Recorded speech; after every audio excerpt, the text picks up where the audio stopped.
The Cenobites are terrifying on their own, but their creations, the Cenobite pets, represent a completely different level of horror. In this video, we'll look into these gruesome creatures, their functions in the Hellraiser universe, and some of their chilling powers. So stick around as we discover the dark and unsettling world of Cenobite pets. Before we go into our explanation, we have a very small request. If you like our content, please support us by subscribing to our channel. This is a small click for you, but for us, it means a lot. Thank you. Let's begin. Backstory of the Cenobite pets. The pets of the Cenobites come from a terrifying transformation process. They are made of flesh from unworthy humans who were deemed unfit to be true Cenobites. In time, they would undergo such brutal reconfigurations that they would turn into just beings with basic instincts and an insatiable hunger. The way such pets are made is just as horrific as they would imply. Cenobites can make their pets out of nearly anything, living or dead. Enhancements in their transformation range from adding elements such as nails, chains, or knives to mixing human remains with terrifying inanimate objects. Newer pets might retain fragments of their former lives, but such memories are fleeting, soon overcome by mindless ferocity. Some of them can still speak though. Over time, the pets a Cenobite was worked on for years lose all semblance of humanity and become completely alien. The nature of a Cenobite pet often reflects that of its creator. Some Cenobites create loyal, intelligent companions, while others make ruthless, mindless beasts designed solely for their own entertainment purposes. Let's find out about some of the most notorious Cenobite pets existing in the Hellraiser lore. Known Cenobite pets. Illard's Pet. Probably the most infamous of all the Cenobite companions, Illard's Pet is a feared entity for the simple terror it posed during the Crusades in the early 1200s. On two separate occasions, this creature accompanied the Cenobite Illard to Earth and played an integral part in the enforcement of Illard's will. When Illard was summoned to Earth to collect the lives of Robotai, Count Carillion, and Lady Carillion, and to bring back Count Carillion, his pet served as the muscle for their grim mission.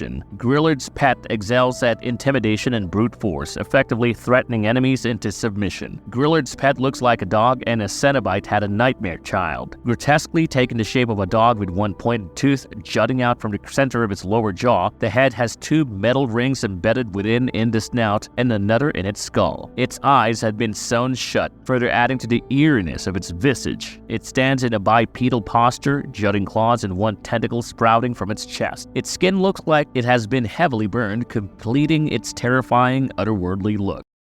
Chalkis. Chalkis is a Cenobite with a tragic and heavy past. She is tagged to her lover Alastor forever. A past member of Alastor's Gash, Chalkis took part in a rebellion against the Order of Hell. Traitorous in nature, she went against Leviathan to try and decimate the Nightbreed. She is bound to Alastor by a golden chain joined to his waist. She is proud and extremely devoted to Alastor and has been stationed as a sentinel by his side. Once upon a time, a faction led by Chalkis and Alastor had targeted the Nightbreed, an ancient race of opponents of hell. Although Leviathan forbade them from doing so, believing it would release chaos into the world, Alastor and Chalkis launched a jihad, taking sides with chaos to fulfill what they saw as hell's true purpose. In their crusade against the Nightbreed, Alastor, Chalkis, and their cohorts, which included Aishmadeva, Charon, Yama, Vidatu, and Gehenna, fought hard. As a payback for their treacherous actions, Leviathan pitted Chatterer and Pinhead against them. The outcome of that battle was that Alastor and Chalkis were defeated. Brought in front of Leviathan, they were remade as humans and then ripped apart by Pelican, the only surviving Nightbreed. In the court of hell, with chaos quelled and order regained, Praetorbator reviewed the actions of Pinhead. In this moment, the keeper of history, Griot, recited the momentous events, among which was the dark jihad under Chalkis and Alastor. Chalkis' appearance is a reflection of her miserable doom. She wears a mask that resembles an owl with spikes on it. Her wings and tail are made from long black strands of human hair, which she uses for floating. Her hands are painted red, and on a chain, a golden band connects her right wrist to Alastor. Except for the eyes, hair, and hands, nothing more of her human part is left, which makes her one of the most extremely transformed Cenobites.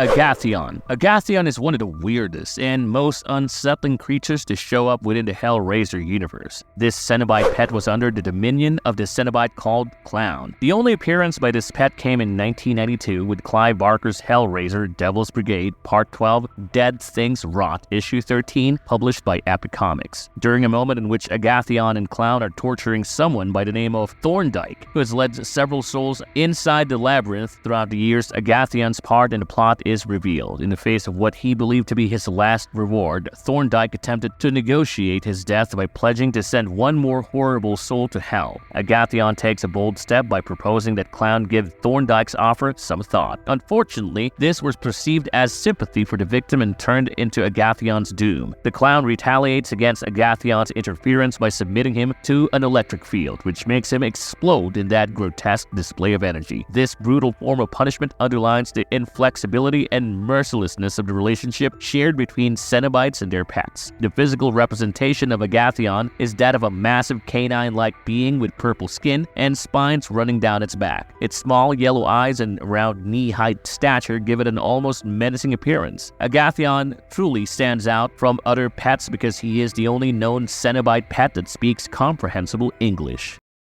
Cenobite bees. The Cenobite bees are among the most bizarre and terrifying abominations in all of the Hellraiser universe, designed with one specific purpose in mind: torment the accursed Johnson family. Because of the dark curse of the Johnson bloodline, every time one of them reached the age of 25, the Fulgar Cenobite took them to hell. These bees dwell in Hell's Meadow. They home inside the bodies of the Johnsons, making honey from the suffering. Their tale of terror is narrated in the story Death, Where Is Thy Sting? From Clive Barker's 1992 Hellraiser comic book issue 19. After beheading their master Aparius, Hell's beekeeper Haror Vera, Wyshak transfers the queen bee into the dead Cenobite's body. The remaining Cenobite bees would follow their new queen, making the corpse of Aparius their hive and thus freeing the Johnsons from their torment forever. The Cenobite bees at any rate are indistinguishable in appearance from regular bees, but with a twist of malice. Their stingers are leviathan-shaped and a lethal poison courses through their bodies, which can bring on agonizing pain and ultimately death. This makes them not only symbolic of the curse of the Johnson family, but also a weapon of extreme suffering.